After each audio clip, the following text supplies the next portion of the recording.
my brothers and sisters. Today we're going to see $1 million of pig value go up in smoke today. Actually, they get drowned. Now, this is going to be a big wake-up call for the people that witness this. And rather than responding as you might think you'd respond to Jesus, they ask him to leave. It's an amazing story. Today, Jesus is going to be met by two demon-possessed men. Now, these guys are fierce, they're threatening, the demons know that Jesus is Lord, but they will not have him as authority over themselves. So rather than submitting to his authority, they live lives of disorder and rage. Now, they know that Jesus has power, and at the end of the story, Jesus is going to reign spiritually. But there's going to be, along the way, this economic ruin of about $1 million, maybe even $2 million. And so they beg him to leave. Now, what if Jesus came and insisted in our lives of moving things around? And what if Jesus came and cost us something? A herd of pigs in the story. So what if Jesus cost you a herd of pigs? Would you have him stay, or would you ask him to leave? If Jesus cost you a herd of pigs, what is the value of a human life? So Jesus is going to say one single word today. Listen for it in the story. The rest is kind of picture and illustration.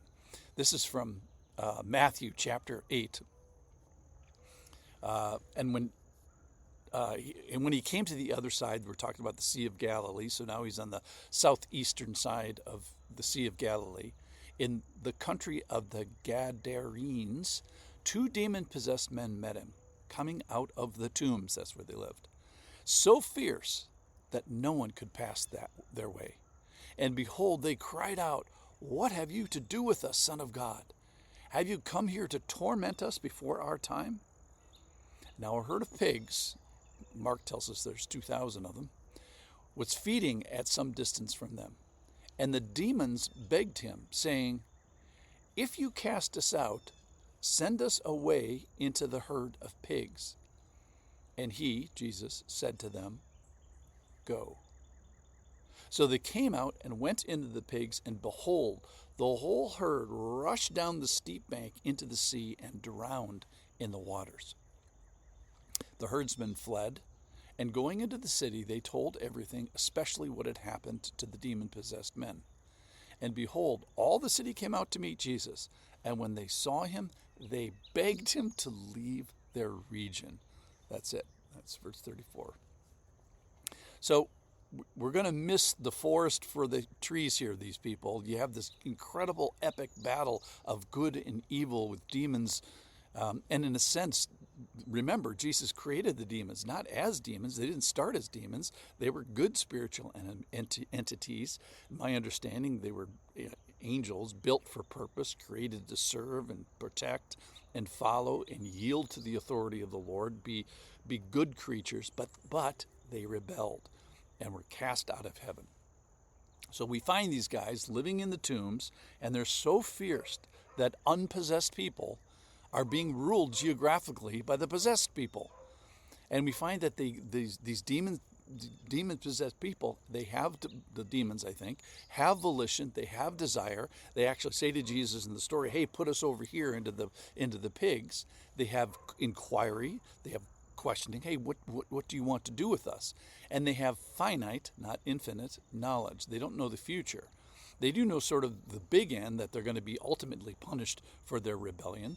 But so thinking of the final judgment, and that's going to be to eternal punishment. But they seem to be worried about the temporary torment, and somehow to be resigned to the permanent punishment that's going to come eventually.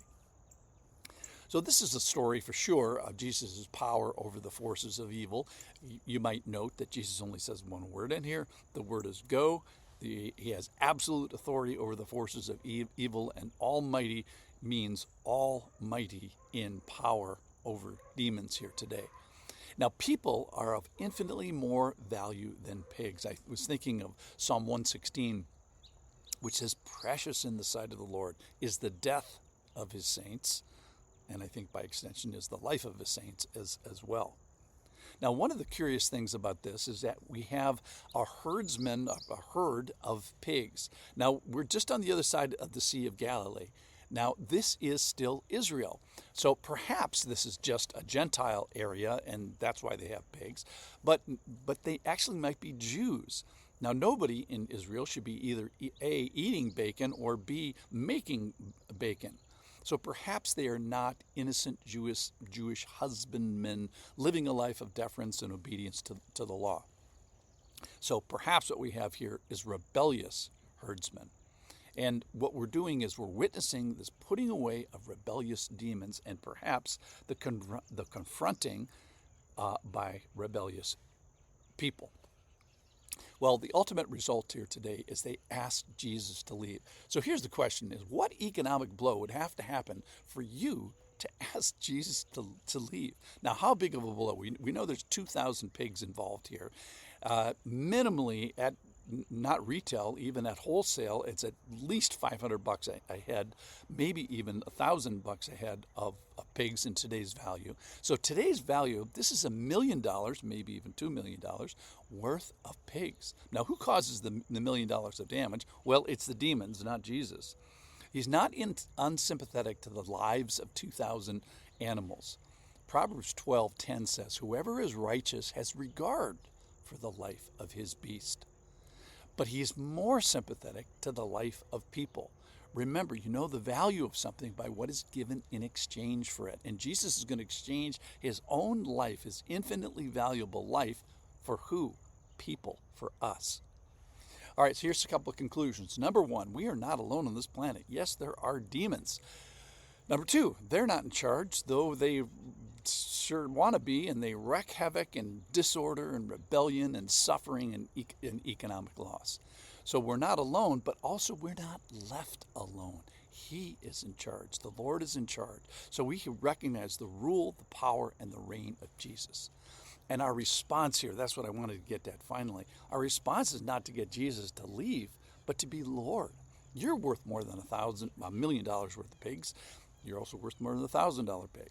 So when things get shaken up, let's invite the Lord, not ask him to leave. So what worldview upheaval would have to happen to get us to ask Jesus to leave? Let us not be those people. Let's invite Jesus in. Let's wave him in, not wave him away. Thanks for listening.